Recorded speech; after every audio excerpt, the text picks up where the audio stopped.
Bendiciones, hermanos. Bueno, qué bendición poder hablar de este tema, que realmente estoy analizando bastante esta semana, y el problema que presenta este tema es muchas veces la falta de claridad que hay con respecto a las interpretaciones, que en muchos casos crea confusión entre la gente, y todavía la iglesia, cuando hablo de la iglesia, hablo de la iglesia en general, no se ha puesto de acuerdo realmente en estas doctrinas, aunque aquí en Honduras y Latinoamérica tenemos ya una postura bien marcada, pero el problema a veces de la mala interpretación de lo que es el género apocalíptico, los textos apocalípticos, el problema es que a veces genera sectas y sectas destructivas. También mucha gente se ha suicidado por la mala interpretación que le han dado a estos textos. Provoca histeria colectiva, provoca temor, y en muchos casos, en la mayoría de las iglesias, este tema suplanta a veces mucho la predicación de Jesucristo, y hay iglesias que solo predican de Apocalipsis y se les olvida predicar del Señor Jesucristo, de la predicación, del amor de Dios y todo. Y realmente es que este tema fascina a muchos. A mí de niño me fascinaba. Yo creo que el libro Apocalipsis es el que más he leído en toda mi vida. Desde que empecé a leer era el libro que siempre leía, porque nos llena de fascinación este tema. Nos fascina por todos esos simbolismos que tiene maravillosos. Y realmente es extraordinario este libro. Y hoy vamos a estudiarlo. Vamos a estudiar las diferentes posturas que hay. Y al final vamos a ver si podemos realizar una exégesis, porque es importante, hermanos, realizar una exégesis de esto. Quiero aclarar una diferencia. Hay teólogos que han hecho interpretaciones de estos textos, y el teólogo realmente lo que hace es que agarra una doctrina y la estudia la doctrina, pero no hace una exégesis. Hay teólogos que no son exégetas, entonces solo hacen una reinterpretación del texto. Lo mejor sería que hicieran un exégesis, ¿verdad? Porque realmente, yo les hago una pregunta, ¿realmente el Apocalipsis anuncia el fin de la humanidad? ¿Qué piensan ustedes?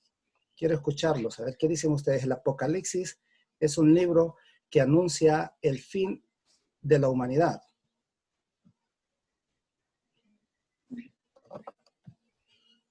O pregunto individual mejor. Sí, mejor, Fe. Pero bueno, hermano Caleb, qué bueno que conectó la cámara. Hola hermano, un gusto. Por Un fin lo placer. veo. Buenas tardes a todos, bendiciones.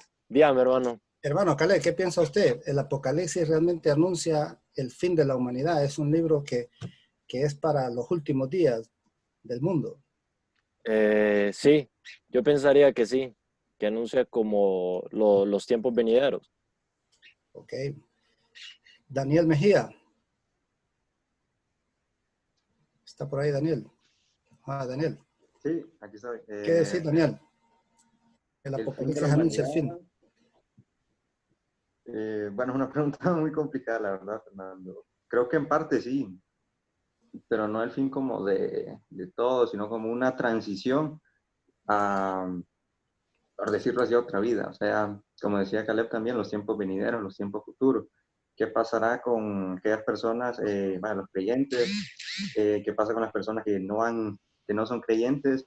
Y viene eso de lo de ese periodo de 1000 años, todo eso. Entonces, en sí no marca como el fin de la humanidad, pero sí tiempos completamente distintos a los que se viven hoy por hoy. Esa es mi opinión de Apocalipsis. Sí. Muy bien, es que la verdad, este género, porque realmente, hermano, este es un género literario, o sea, es una forma de escribir. Género apocalíptico es una forma de escribir y se da de acuerdo a una situación que se vive en el momento. Entonces, más adelante vamos a estudiar eso del género literario apocalíptico, porque no sé si ustedes sabían, pero hay varias posturas con respecto a este género. Bueno, incluso hay siete posturas, y yo recuerdo que a nosotros nos han enseñado una, prácticamente, y hoy vamos a estudiar las 7 posturas.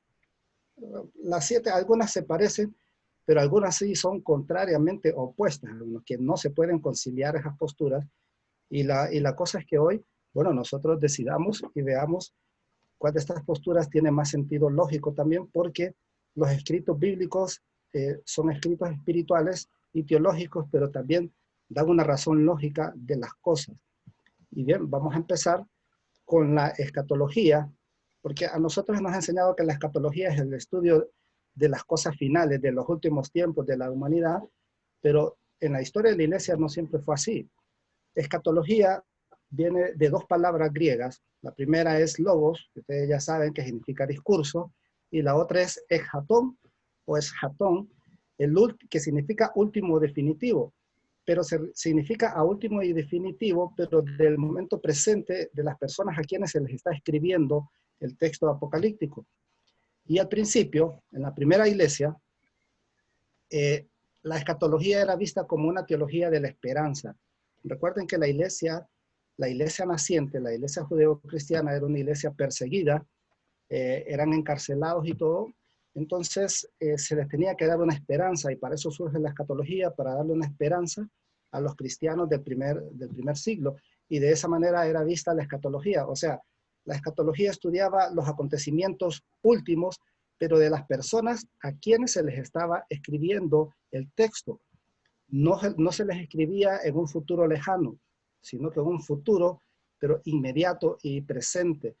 Después, seguidamente, la escatología se ve como el estudio de las cosas últimas, o sea, ya ahí sí pasaron unos cuantos años, unos cuantos siglos, entonces a la escatología se le empieza a ver como el estudio ya del fin de las cosas, y ya en la Edad Media a la escatología se le ve como el estudio, pero ya el estudio del destino. Ahí le falta la palabra del hombre. Cuando el hombre muere, el ser humano muere, ¿dónde va el ser humano? Entonces, ya en la Edad Media surgen los conceptos de purgatorio, cielo e infierno, y el castigo, y surge el estado intermedio también, pero ese es hasta ahora. Y ya en nuestro tiempo, la escatología, nosotros leemos un libro de escatología y siempre hablan del fin del mundo, pero al principio no era así, hermano. La escatología estudiaba la esperanza que se le podía dar a los cristianos, y eran escritos de esperanza para las personas en el presente.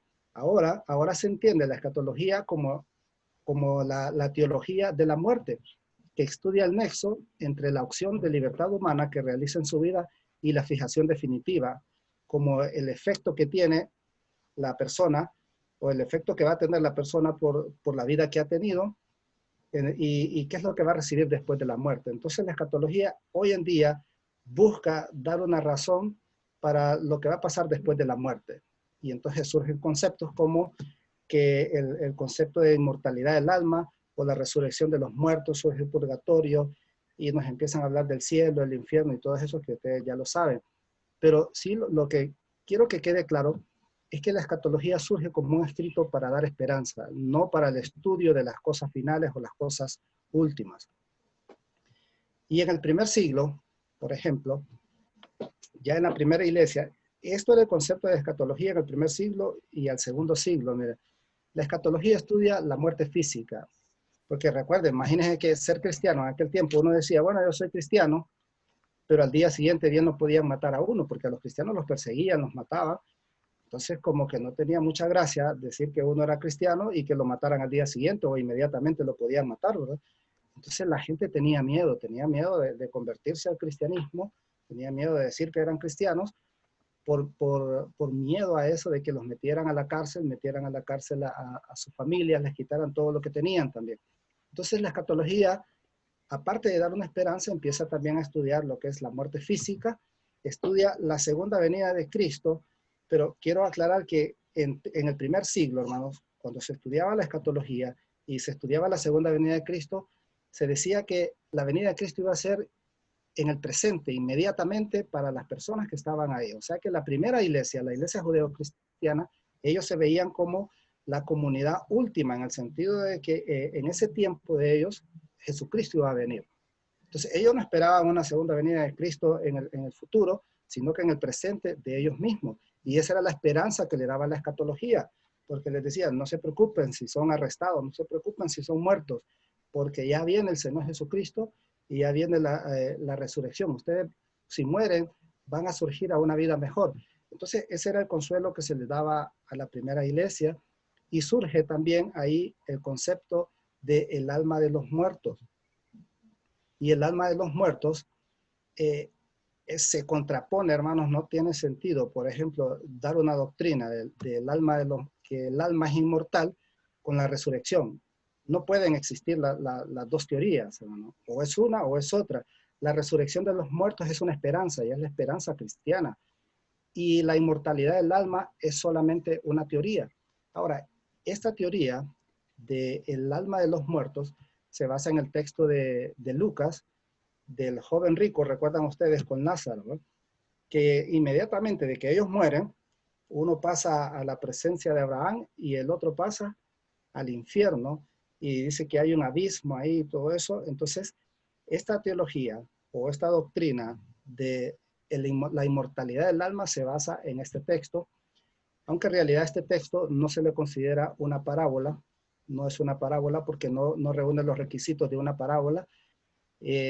No utiliza los elementos que utiliza Jesucristo también para referirse a una parábola. Y es más, esta parábola no está en el documento Q. El documento Q se le considera el quinto evangelio. ¿Saben ustedes qué es el documento Q? ¿Alguien sabe qué es el documento Q? Marvin. Yo sí sé, pero porque nos enseñaste. Bueno, danos una breve explicación. Habla sobre los hechos de Jesús. Sí, sobre correcto. Los dichos de Jesús. Sí. Miren, el documento Q se dice que es el primer evangelio que existió, y realmente así fue, y eran los dichos de Jesús que eran transmitidos de boca en boca.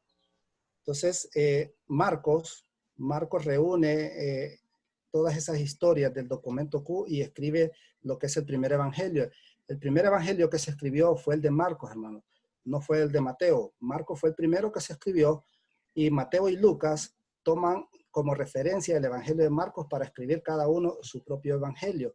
Ahora, esta historia del joven rico no aparece en el evangelio de Marcos y tampoco aparece en el evangelio de Mateo, no está en el documento Q tampoco.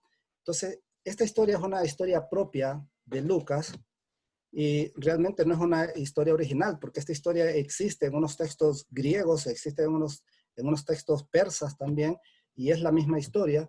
Entonces, por eso no se le considera una parábola, sino que fue una historia que fue introducida por Lucas en su evangelio.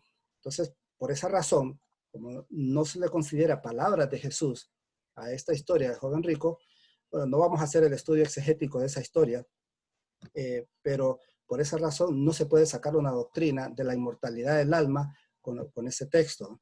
Entonces, la escatología sí estudia la resurrección, pero no dice cómo va a ser esa resurrección, no dice en qué etapa el ser humano va a volver a la vida, si va a ser un cuerpo totalmente físico o va a ser un cuerpo glorificado, no dice en qué tiempo va a ser, pero sí la resurrección es una esperanza cristiana. Ahora, lo que sucedía con la escatología es que esta ciencia, por así decirlo, no estaba sistematizada. O sea, algunas iglesias hablaban de una cosa, otras iglesias hablaban de otra cosa. Entonces se daba mucha confusión con respecto a la escatología. Pero estos eran los temas que se hablaban ahí: la muerte física, la segunda venida de Cristo en el presente, la inmortalidad del alma y la resurrección de los muertos, pero no se sabe cómo era esa resurrección.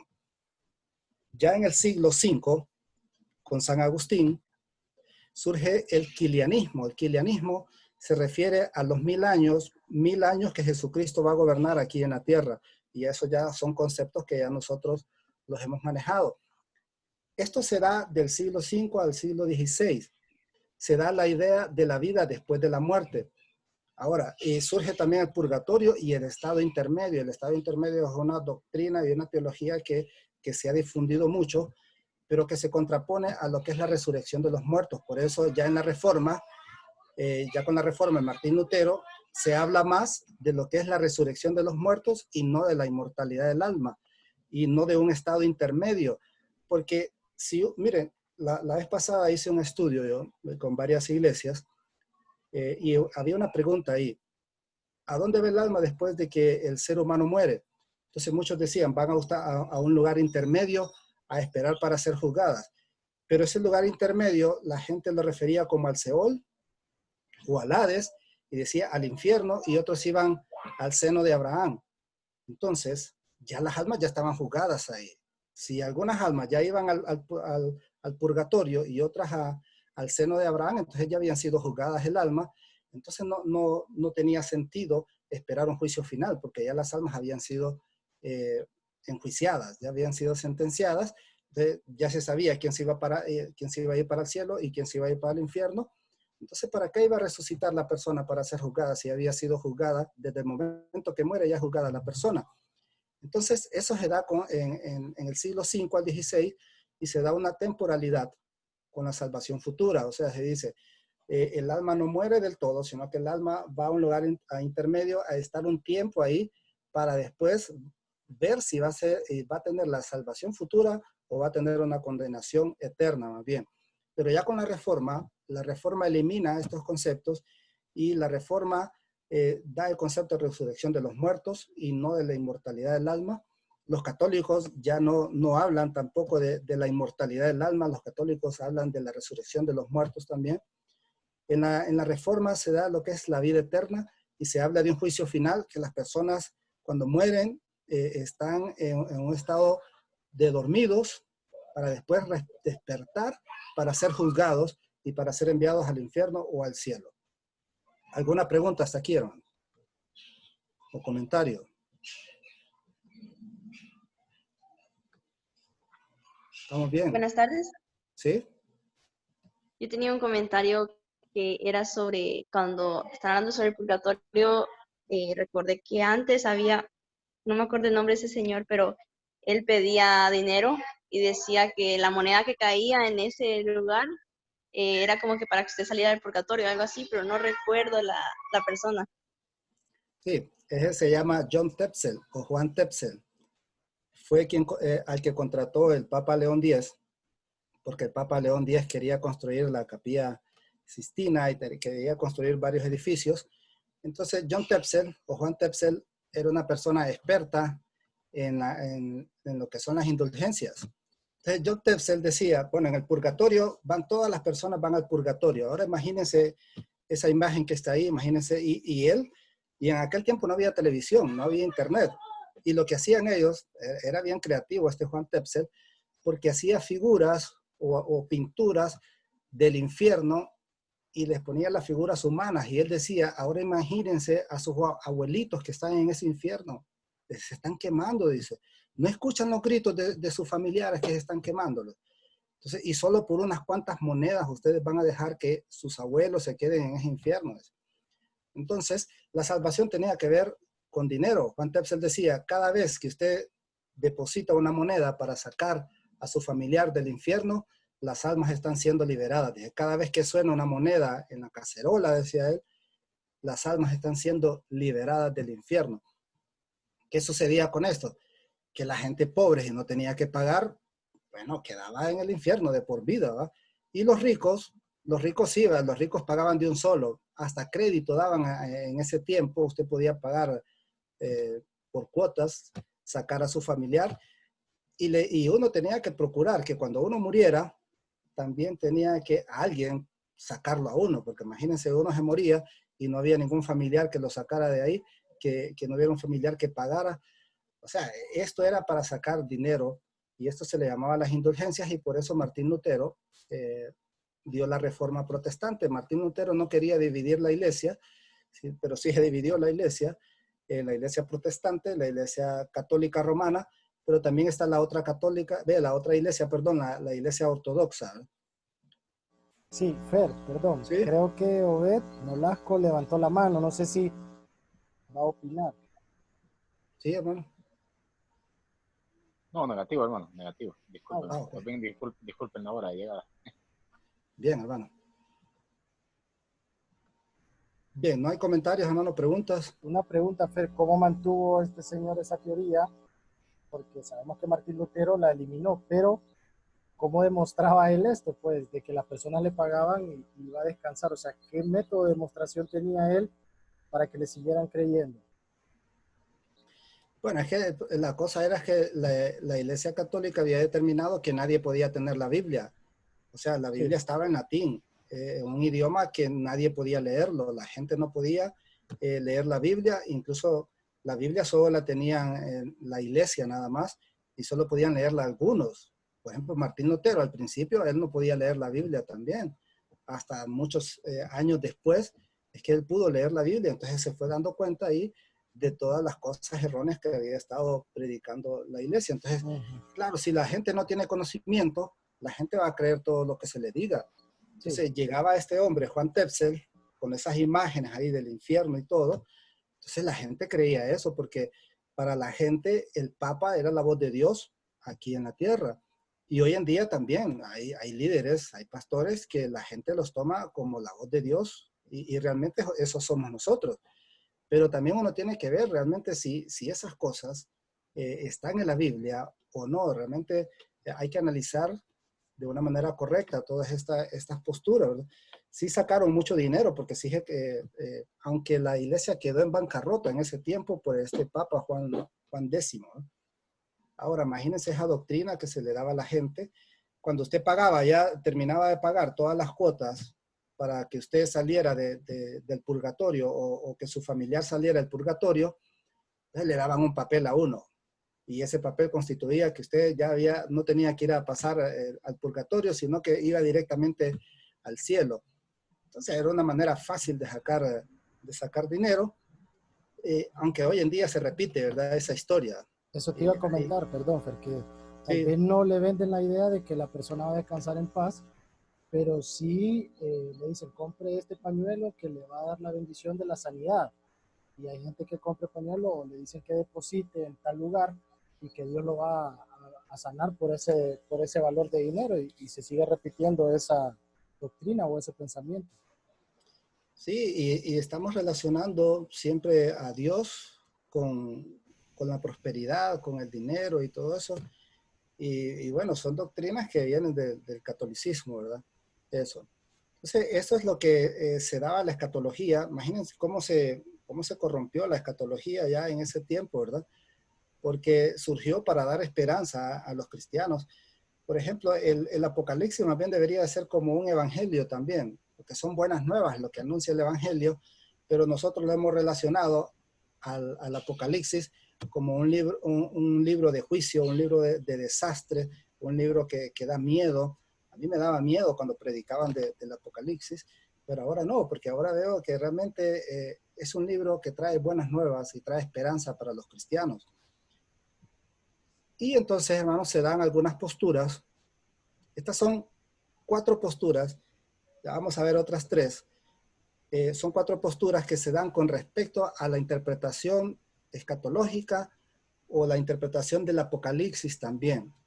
La primera es la postura idealista.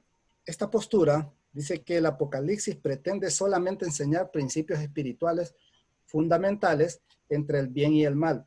Esta postura dice que el Apocalipsis no anuncia ningún fin del mundo, sino que lo que representa el Apocalipsis es cómo el principio fundamental del bien siempre vence al mal. Entonces el Apocalipsis lo que hace es que demuestra que el mal nunca va a prevalecer sobre el bien, sino que el bien siempre va a prevalecer sobre el mal. Y esta postura es la postura idealista.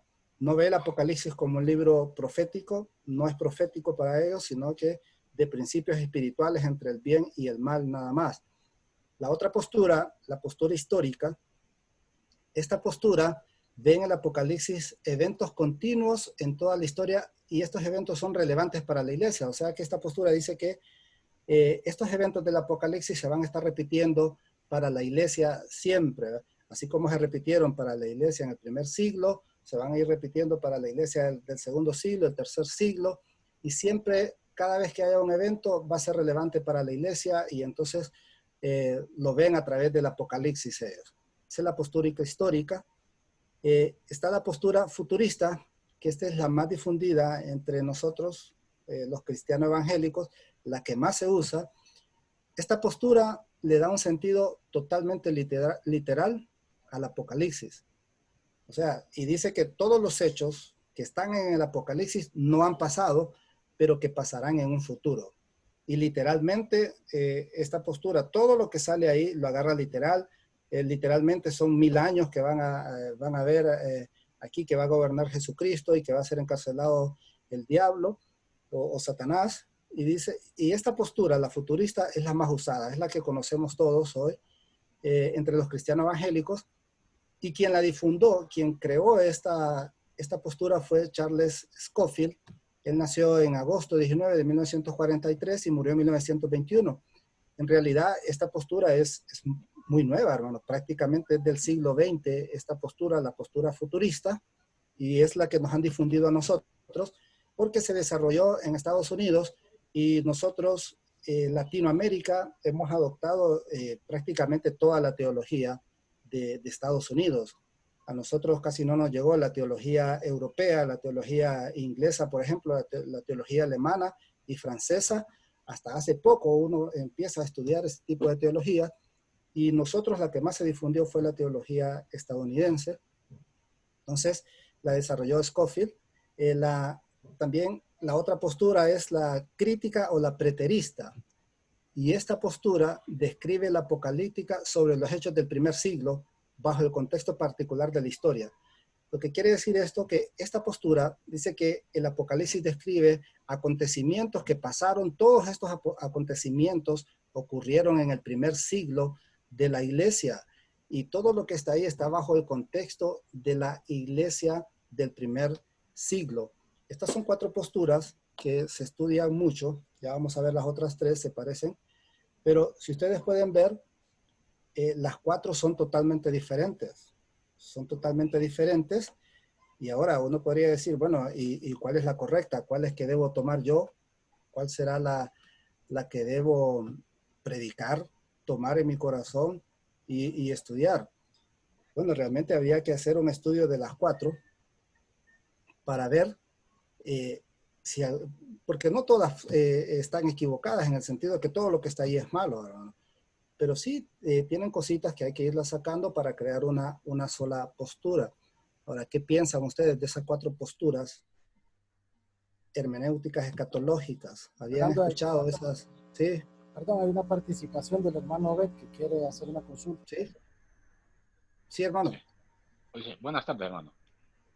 Dígame. Regresando un poquito al tema que usted estaba hablando acerca de los indultos y de que las personas pagaban, ¿verdad? En aquel entonces. Sí. Quería consultar, pues, referido a ese tema. ¿Cómo tomar en estos tiempos lo que ahora se le llama como el pacto, ¿verdad? Porque escuchamos mucho en la iglesia, venga, pacte con Dios y Él le va a dar tal cosa. No sé si yo estaré equivocado, ¿verdad? Pero llegar al punto de pactar con Dios, no sé hasta dónde sería, ¿qué palabra le puedo usar? Hasta dónde sería correcto poder expresarse de esa manera, porque entiendo que, por ejemplo, en el matrimonio yo puedo pactar con, digamos, con mi esposa, porque los dos tenemos lo mismo que ofrecer, ¿verdad? Bueno, de hecho el matrimonio es un pacto, ¿verdad? Un pacto entre mi esposa y yo, porque tanto ella como yo tenemos algo que ofrecernos. Sí. Pero como pacto con Dios, si yo no soy dueño de nada y Él es dueño de todo, ¿qué le puedo ofrecer yo a Dios si él es el dueño de todo? Entonces, mi pregunta va un poco referido a eso, ¿verdad? Ya que usted está hablando un poco de los indultos y haciendo mención un poco de todos esos predicadores que predican en la televisión y todo eso, que siempre hablan de pactar. A veces uno siente como que yo tengo que darle a Dios algo para que Él me pueda a mí dar de vuelta. No sé si me voy a entender. Sí, correcto. Entonces mi consulta va un poco referido a eso, hermano. Sí, mire, a eso se le llama simonía. Esa es una herejía, creer que el don de Dios puede ser comprado con dinero, y se le llama simonía. Recuerdan a Simón el mago, ¿verdad? Que Simón el mago le dice a Pedro que le va a pagar con tal de que le dé ese poder que él tiene, porque Simón el mago hacía trucos mágicos y tenía bastantes seguidores, pero cuando la gente ve que Pedro sana a los enfermos y todo, y era algo que no podía hacer Simón el mago, entonces Simón el mago empieza a perder seguidores, Y viene Simón y le dice a Pedro que le va a comprar y le va a pagar para que le dé de ese poder, para él poder tenerlo también. Y Pedro más bien lo maldice, ¿verdad?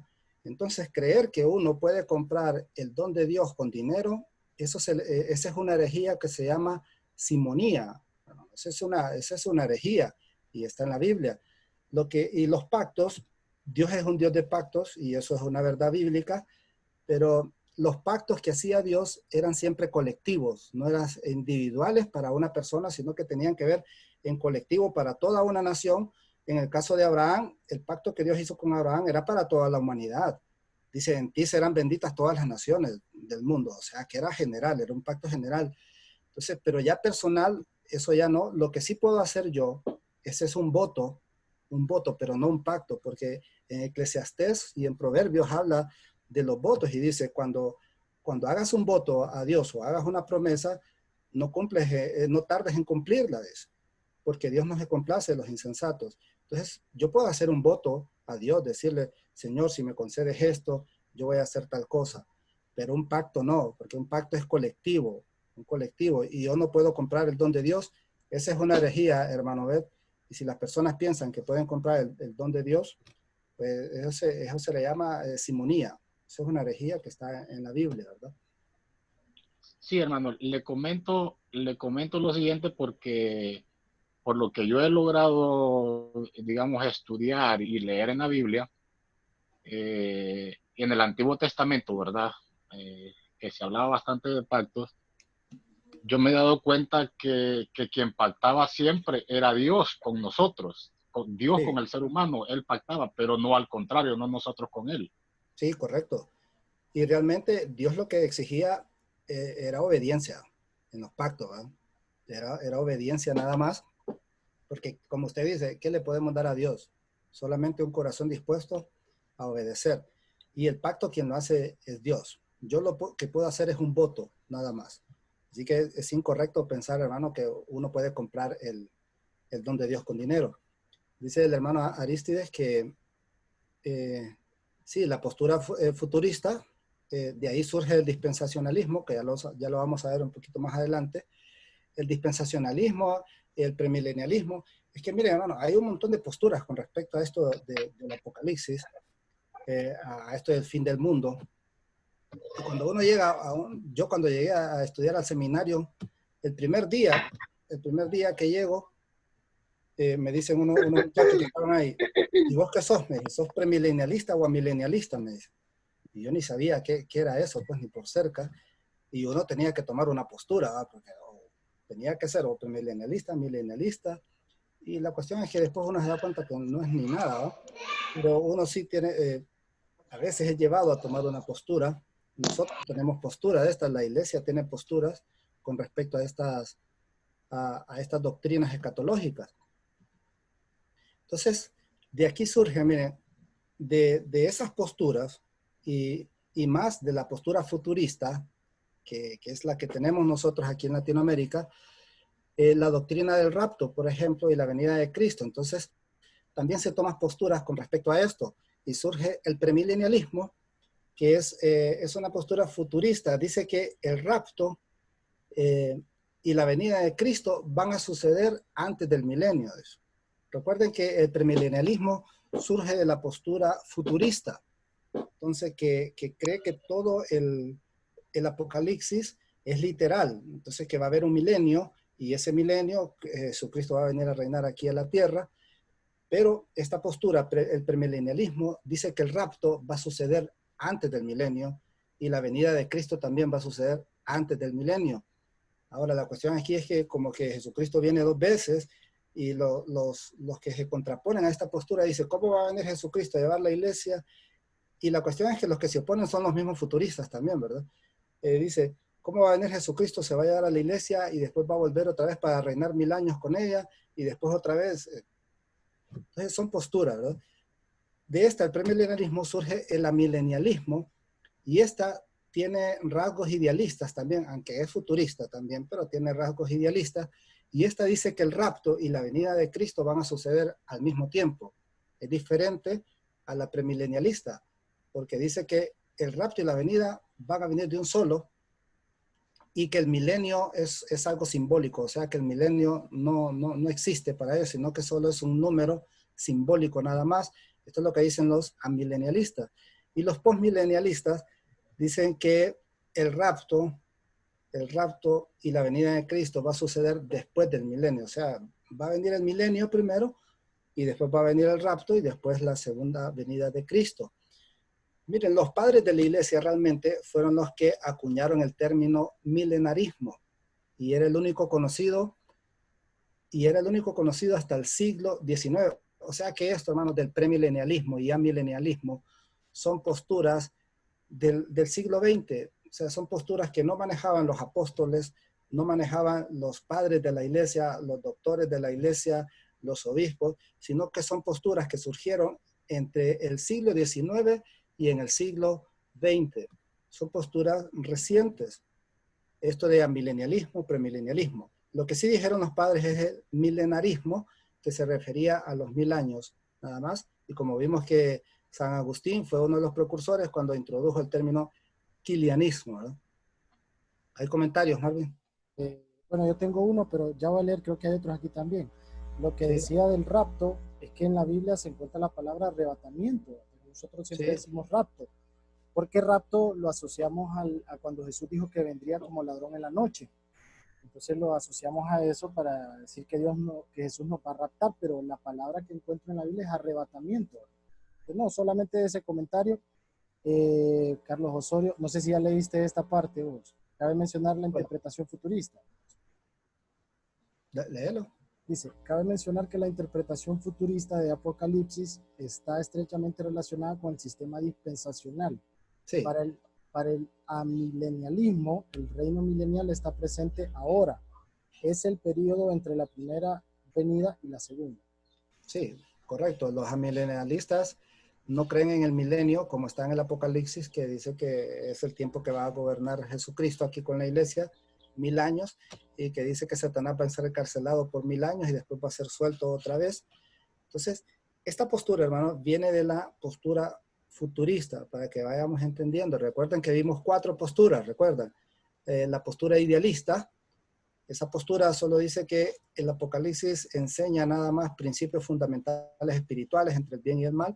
La histórica, la futurista, que es la que nosotros manejamos, que fue desarrollada por la teología norteamericana, y la preterista o crítica, ¿verdad?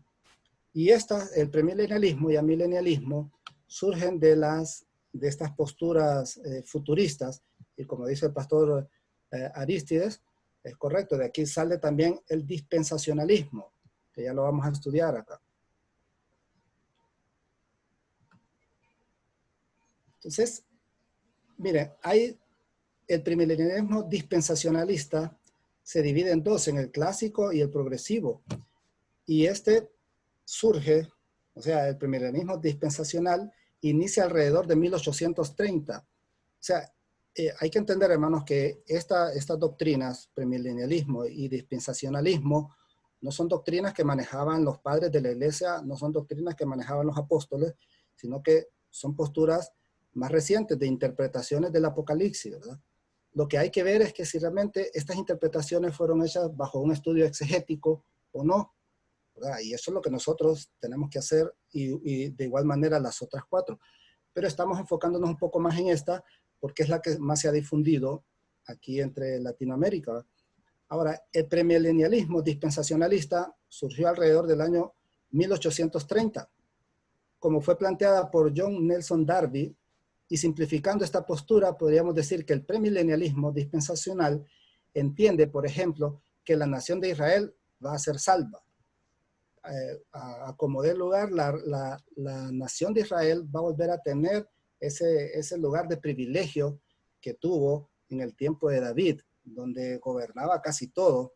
Y además y de manera general, los que suscriben a esta enseñanza creen en un rapto pretribulacional, o sea, que el rapto va a ser antes de la tribulación, que la iglesia no va a pasar. Esta teoría la desarrolla el premilenialismo dispensacionalista. Ahora, el problema aquí, y se lo digo porque he tenido alumnos que me dicen a mí, bueno, hermano, entonces es mejor practicar el judaísmo, me han dicho a mí. porque si los israelitas, los judíos, van a ser salvos, quieran o no, entonces, ¿para qué practicamos el cristianismo? Dice. Entonces es mejor practicar el judaísmo y no tenemos que sacrificarnos tanto, porque dice, esta postura, yo me acuerdo que yo tuve un maestro y él me decía, mire, yo le decía, bueno, pero los judíos, aunque asesinen, aunque hagan pecados así terribles para la humanidad, ellos van a ser salvos, sí, ellos van a ser salvos, quieran o no, y era este tipo de postura. Yo me acuerdo que estaba joven y yo decía, no, es más fácil ser judío entonces, porque no hay que hacer nada más y solo hay que practicar el judaísmo. Pero Jesucristo en ningún momento, hermano, nos invitó a practicar el judaísmo. Es más, en la predicación de Jesucristo, en ningún lugar encontramos que la nación de Israel va a gobernar al mundo. No existe eso en la predicación de Jesucristo. Entonces, no nos incita a nosotros a practicar el judaísmo, sino que más bien el cristianismo. Y el cristianismo viene de seguir a Cristo, de seguir la predicación de Jesucristo. Pero esta postura sostiene eso, ¿verdad? Que Israel va a ser salva. La cuestión aquí es determinar qué es salvación también, estudiar realmente qué es la salvación, qué entiende Israel por salvación, qué entiende la Biblia por salvación, qué entendemos nosotros por salvación también, porque ser salvos para Israel significa otra cosa muy diferente a la que creemos nosotros los cristianos. Y este premilenialismo dice que los escogidos no han de pasar por la mayor parte de la gran tribulación, pero que sí van a pasar un poco de tribulación. Y esta postura se encuentra en Donald Barhausen, Norman Geisler y John MacArthur y Evis Carballosa. No sé si ustedes han leído, me imagino que John MacArthur y Evis Carballosa también, que escribió sobre el libro de Daniel, ¿verdad? Que Daniel también es un libro de género apocalíptico. Y esta postura, la dispensacionalista y premilenialismo, dice que Dios actúa a través de dos planes, uno para Israel y otro para los cristianos. Ahora, aquí hay un problema, hermanos, porque entonces Jesucristo vino realmente solo para los cristianos, no vino para la nación de Israel.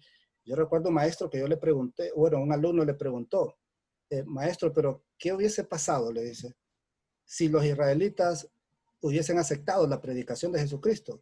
Y él dijo, bueno, nos hubiesen condenado a nosotros. Como que si Dios hubiese hecho una salvación solamente para los judíos. Entonces el maestro dijo, estábamos condenados nosotros, pero vino otro y le dijo, no, yo creo que Dios hubiese ideado otro plan, dice, por si le hubiera fallado eso, dice. Entonces, hermano, estamos inventando cosas que no sabemos, que no están en la Biblia, no sabemos si Dios tenía dos planes, porque realmente quien nos revela el mensaje de Dios y el único mensaje que existe es el de Jesucristo. Es el único mensaje y yo no puedo venir y meter otro mensaje aparte de Jesucristo. Ya eso sería una herejía. No puedo salirme de la predicación de Jesucristo. El mismo apóstol Pablo dice, si alguien os presenta un evangelio diferente a este, dice que ese es anatema. Entonces hay que tener cuidado, hermanos, de ponerle cosas a la Biblia que la Biblia no dice. Esos planes le corresponden solamente a Dios. Yo no podría decir qué plan tiene Dios con Israel, pero hay que tener cuidado con eso. Preguntas, hermano. No, un comentario, Fer, en cuanto a eso que hablabas de que de la teoría de que solo los judíos se van a salvar, esa postura, es como cuando Pedro y Pablo se peleaban, ¿verdad? Que discutían porque Pedro no quería que se le predicase a los gentiles. Sí. Entonces, más o menos en ese sentido va, porque Pedro creía que los únicos escogidos eran los judíos.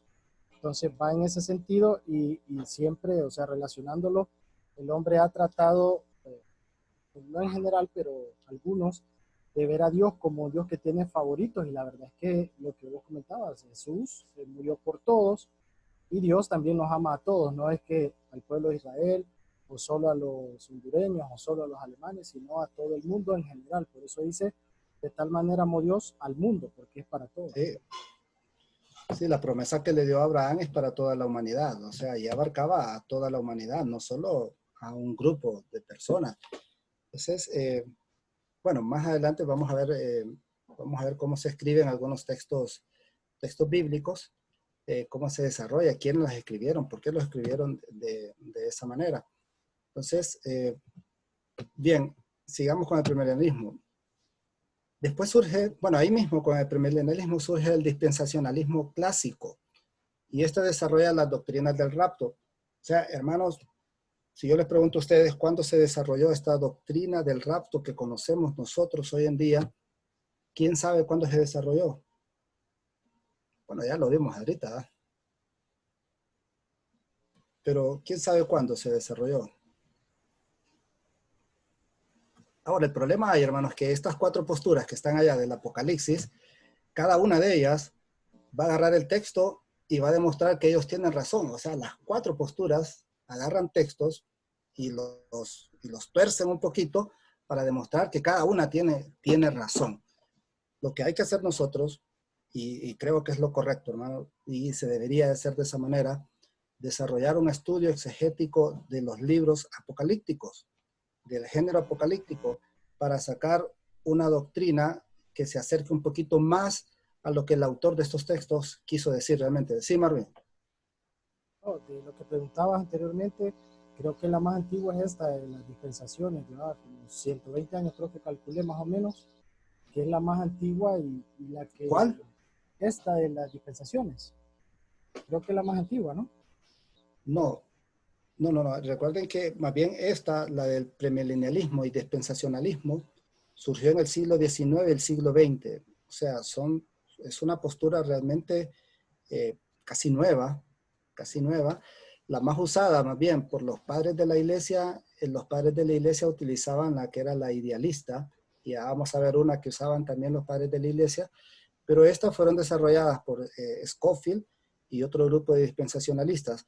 Ahora, ¿qué hacían estos? Por ejemplo, esta doctrina desarrolla el rapto, recuerden, en el siglo XIX, antes de estas posturas, no se hablaba de un rapto inminente como nosotros lo vemos hoy, que hay películas, que hay un montón de libros que dicen que uno va a estar platicando con alguien y va a quedar solo la ropa y va a desaparecer totalmente.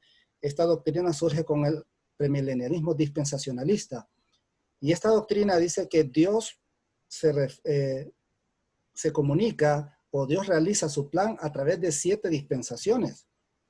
Entonces, y estas dispensaciones, dice, viene primero la dispensación de la inocencia, dice, que se da con Adán y Eva, dice, después viene la dispensación de la conciencia, y bueno, y le dan un montón de nombres a estas dispensaciones.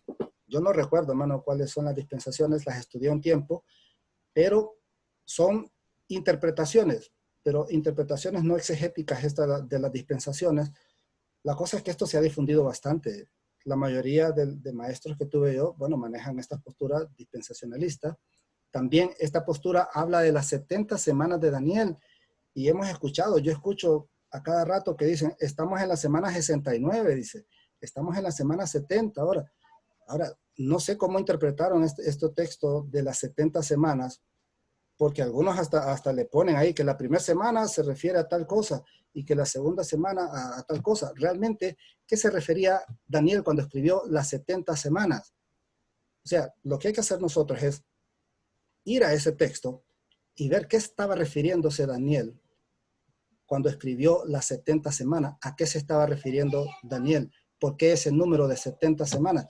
Ya hay un estudio exegético de eso, hermano, de a qué se refería esas 70 semanas. Pero alguien las interpretó que se refería al fin de los tiempos, y que nosotros ya estamos entrando a la semana 70 y que ya el fin viene después de la semana 70. Entonces hay que estudiar esos libros para ver realmente, ¿verdad? Y sacar una doctrina de eso. Esta doctrina del dispensacionalismo también sostiene que en 3 años y medio ocurre el rapto y una tribulación, pero no la gran tribulación. Dice que en 3 años y medio, bueno, me imagino que ustedes manejan bastante esto, y dice que también el rapto y la tribulación ocurre antes de 7 años. Dice que la iglesia, esta postura dice que la iglesia se va por 7 años a un lugar, no sé dónde, pero dice que la iglesia está esos 7 años porque en 7 años va a estar pasando la gran tribulación y después desciende otra vez la iglesia a gobernar con Cristo 1000 años. Y esto es lo que determina esta postura premilenialista dispensacionalista. Este es el dispensacionalismo clásico, ¿verdad? Fue desarrollado en el siglo XIX. Ya en el siglo XX surge el dispensacionalismo progresivo, que sostiene varias cosas también del dispensacionalismo clásico. Y este es el progresivo, ¿no? Dice que Dios establece el reino en dos partes. O sea, el dispensacionalismo progresivo también tiene cosas del dispensacionalismo clásico, pero dice que Dios realiza su venida o el reino en dos partes. Dice, primero, dice, con la venida de Jesucristo, cuando vino por primera vez Jesucristo, el reino fue establecido en primer lugar, fue inaugurado por Cristo, pero dice, esta postura dice que no fue establecido totalmente, sino que hasta que Jesucristo venga por segunda vez, el reino va a ser instaurado poco a poco. El problema que hay aquí es que entonces Jesucristo vino solo a dejar las cosas a medio vapor. No pudo establecer el reino de los cielos de Jesucristo cuando vino. Entonces hay un problema aquí con este dispensacionalismo progresivo. ¿Cómo vamos, hermanos? ¿Preguntas? Hay un comentario aquí del pastor Carlos Osorio. Pues. Sí. Me gustaría decir que todo sistema teológico, dice, es incompleto. Por esa razón, siempre debemos poner primero la palabra de Dios como fuente para conocer los planes de Dios. Es correcto, hermano.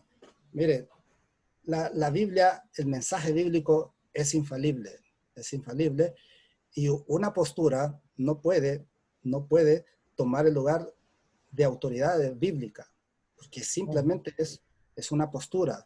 Entonces, hay muchas posturas teológicas, bueno, con respecto a eso de la inmortalidad del alma y la resurrección de los muertos, con respecto a lo que es el rapto, son posturas teológicas. Y en muchos casos, como les digo, cada postura va a agarrar un texto bíblico y esta va a decir, mira, aquí está. Y aquí se fundamenta mi postura. Y la otra va a venir, sí, pero yo fundamento en esto. Y si ustedes vieron las 4 posturas que vimos ahí, cada uno propone tener la razón.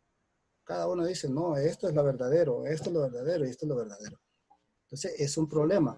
Ahora, uno dice, bueno, pero ¿qué problema tiene uno si cree en el rapto o no? Si cree que el Apocalipsis es un libro para el fin del mundo o no. El problema es que cuando hacemos que las personas se olviden de vivir en el presente y las hacemos pensar más en un futuro, entonces ahí sí hay un problema, porque somos seres para vivir en este presente y tenemos que actuar aquí. Y vamos a ver cuál era la diferencia pues, del profetismo con el género apocalíptico más adelante. Entonces, ahora, vimos esas 4 posturas, ¿verdad? Las 4 posturas anteriores, a ver si me las repite alguien. ¿Cuáles eran las 4 posturas que vimos del género apocalíptico? La idealista, histórica, futurista y crítica. Correcto, son 4, ¿verdad? Pero hay otras 3 posturas que vamos a ver ahorita también. Estas se dan más en los círculos de teólogos católicos, y son 3 posturas bien desarrolladas, las 3, hermanos, también. Y esta es la primera, la interpretación espiritual cristológica. Esta fue la que fue utilizada por los padres de la iglesia en los primeros comienzos de la iglesia, al principio de la iglesia. Y esta postura sostiene que el Apocalipsis muestra el sentido de la historia de la salvación de la humanidad, la aventura de la iglesia y la victoria de Cristo.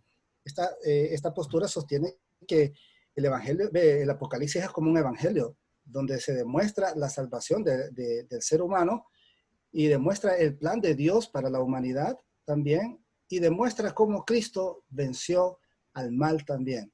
Y es un libro de esperanza, dicen los padres de la iglesia. Claro, esa era la primera interpretación que se le daba al Apocalipsis. Es un libro de esperanza y no tanto de desastres, catástrofes cósmicas ni nada de eso, ¿verdad? Entonces, esta es la postura espiritual cristológica que es de los padres de la iglesia. Está la postura también de histórica cronológica. Esta dice que el Apocalipsis muestra sucesos históricos, pero estos sucesos son mundiales.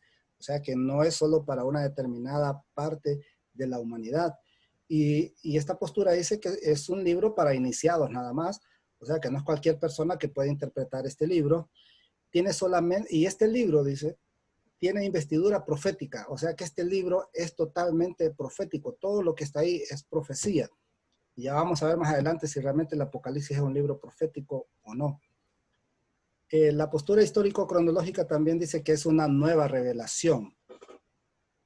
realmente, hermanos, la palabra Apocalipsis, Apocalipsis en el griego significa quitar el velo. Es como que alguien le tienen tapados los ojos con un velo y no puede ver. Entonces el Apocalipsis dice que a esa persona se le quita el velo y puede ver correctamente, pero no se refiere a una nueva revelación el Apocalipsis. Significa una revelación, pero en el sentido de quitar el velo, o sea que muestra a las personas realmente cómo fue el triunfo de Jesucristo cuando vino aquí en la tierra y el plan de Dios para la humanidad. O sea que no es una nueva revelación. La revelación la trajo el Señor Jesucristo, hermano, y no dejó cosas a medio atar Jesucristo. Jesucristo trajo una revelación completa de lo que es Dios. No puede haber una nueva revelación porque estaríamos quitándole el lugar a Jesucristo como el mensajero de Dios. Y en esta postura predomina desde hace 1000 años, o sea que del siglo X comenzó esta postura histórica cronológica. Antes de esta postura estaba la postura de los padres de la iglesia.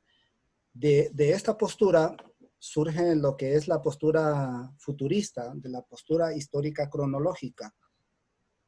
Y realmente surge en el siglo X esta postura y posteriormente se convierte en la postura futurista.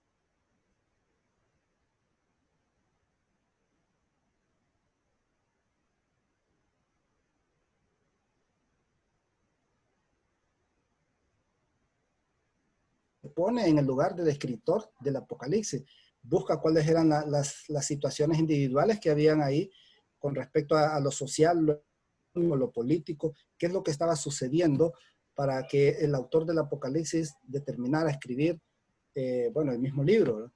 Esta postura queda incompleta, eso es lo que dicen, que queda incompleta sin la visión global de la espiritual cristológica. O sea que esta postura se complementa con la postura de los padres de la iglesia y dejan huérfana a la histórica cronológica. Son otras tres posturas que hay de esta. ¿Preguntas, Marvin? ¿Comentarios? No. Espérame, creo que aquí hay una en el chat. Dice Pastor Carlos Osorio, en defensa del premilenialismo dispensacional, es bueno decir que no entra en conflicto con las doctrinas fundamentales, aunque nos puede desviar de vivir una vida cristiana que Dios quiere, si no somos equilibrados en su aplicación, y aclaro que no es mi postura personal, dice el pastor. Sí, correcto. Yo comparto lo mismo, porque para mí el problema es que nos hacen pensar en un más allá y nos hacen que no nos concentremos tanto en el más acá. O sea, el cristianismo se vive aquí en la tierra, hermano. Aquí es donde tenemos que practicar el cristianismo nosotros y demostrar que somos hijos de Dios aquí en la tierra. Pero a veces lo que sucede, y aquí es cuando ya se convierte en una secta, cuando surge una congregación y le empieza a decir a la gente, nosotros somos solamente los elegidos, y los empieza a apartar y le dicen, no se aleje del mundo, aléjese del mundo, no se contamine. Y entonces yo conozco varias personas que dicen que no platican con personas que no son cristianas para no contaminarse, porque ellos quieren irse para el cielo. Ya esas son sectas porque le están haciendo olvidar a uno de vivir aquí en el presente. Y aquí es donde yo practico el cristianismo, aquí en la tierra, hermano. Y aparte que cuando alguien se muere, Fer, ya ahí es el fin de su tiempo, pues no tiene que venir lo que está en Apocalipsis, por decirlo así, para que pueda vivirlo, sino que cuando uno se muere, o se va con Cristo o no. Sí, correcto. Ahora, lo que hay que determinar nosotros es cómo se escribieron los textos bíblicos. Por ejemplo, el Apocalipsis, hermano, el Apocalipsis es un libro que tardó casi 4 siglos en ser aceptado en el canon.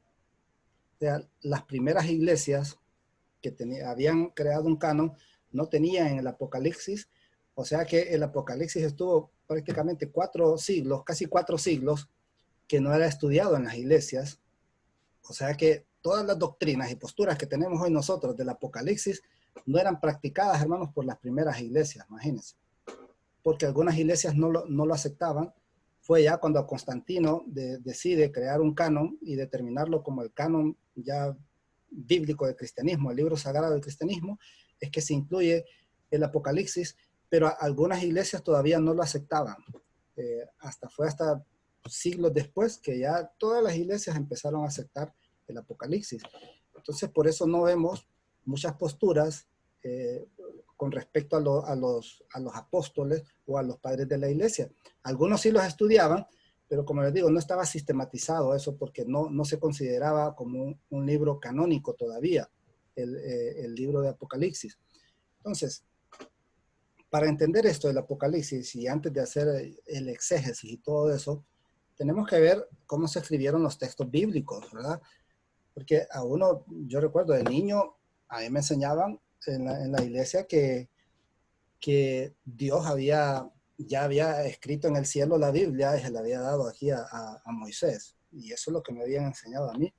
Y después otra iglesia me decía, no, es que Dios le dictó a Moisés los 5 libros y que cuando lo llevó al monte de Sinaí, ahí fue que le dictó y después surgen otras historias de que a Esdras Dios le dijo que llevara 91 o 92 ancianos a un monte y ahí Dios les empezó a dictar toda la Biblia y que después compararon a los 91 o 90 y tanto de ancianos que habían escrito y casi todos habían escrito lo mismo y que Dios les había dictado la Biblia, imagínense. Así me habían enseñado a mí, no sé cómo le habían enseñado a ustedes, pero realmente la Biblia no se escribió de esa manera. En la Biblia se podría decir que hay una unión hipostática. La unión hipostática se refiere a la unión de 2 naturalezas, o sea, hay una naturaleza divina y hay una naturaleza humana y crean una sola naturaleza. Y eso es lo que tenía Jesucristo. Jesucristo había una unión hipostática porque Jesucristo tenía la naturaleza divina y también la naturaleza humana, era 100% Dios y 100% hombre. Y en la Biblia también, porque la Biblia es una inspiración divina, pero quienes las escribieron fueron los hombres, los seres humanos. Ahora, la Tanakh es una palabra que usan los judíos para referirse a la Biblia hebrea. Esa es la palabra que utilizan ellos y este es una Tanakh, ya se la había enseñado la otra vez, ¿verdad?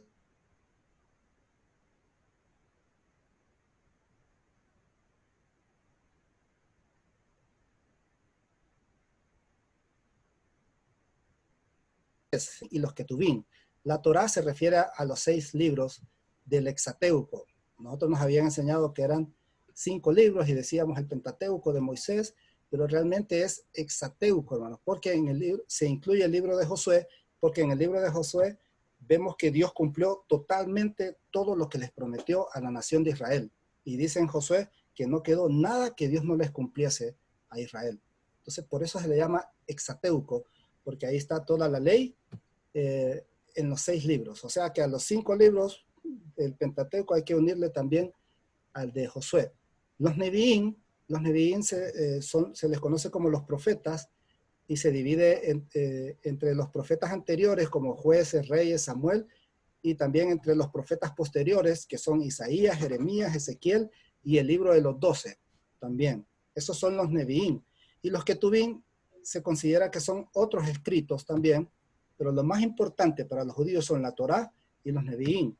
Los Ketubim son otros escritos y entre ellos están los Salmos, los Proverbios y Job, y un grupo de libros llamados los Megilot, que se les considera los rollos, como son Cantares, Lamentaciones, Eclesiastés, Daniel, Esdras, Nehemías y Crónicas. Y si ustedes ven ahí se incluye el libro de Daniel también. Porque los judíos no consideran el libro de Daniel como un libro profético. El libro de Daniel es considerado un libro de género apocalíptico y realmente es el único de género apocalíptico que fue incluido en la Tanakh, ¿verdad? Ahora, ¿cómo se escribió la Biblia, hermano? Bueno, no sé si entramos a ese tema, Marvin, porque nos va a llevar bastante tiempo. Cómo se escribió la Biblia, porque también tenemos que hablar del Nuevo Testamento. Bueno, ahí te doy libertad. ¿Cómo? Ahí te doy libertad, te digo. Solamente si hay una pregunta, nada más. Bueno, ¿cómo creen ustedes que se escribió la Biblia? Pues, hermano, miren, realmente los nombres que salen ahí, casi ninguno escribió el nombre que sale ahí. Por ejemplo, Moisés no escribió el Pentateuco, no escribió el Hexateuco, Moisés. Incluso Daniel, hermanos, Daniel no escribió el libro de Daniel. Daniel fue escrito en el año 164 antes de Cristo y hay 3 hay varios idiomas ahí, está escrito en persa también, hay un poco de arameo ahí también. Entonces, lo que se llama eso es que pseudografía es que yo escribía algo y para que tuviera peso, yo realmente le ponía el nombre de alguien que tenía autoridad. Porque si yo le pongo un libro, Fernando Gómez, y si yo no soy conocido, nadie va a comprar ese libro. Pero si le pongo Roberto Ventura, un montón lo van a comprar, ¿verdad? Todo Ademi, en todo Honduras lo van a comprar.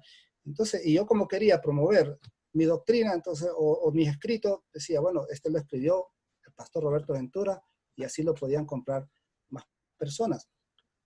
La Biblia, hermanos, tuvo un proceso de muchos años, y los judíos, cuando fueron llevados cautivos a Babilonia, los judíos estaban culturizando totalmente a la cultura babilónica. Entonces ellos decidieron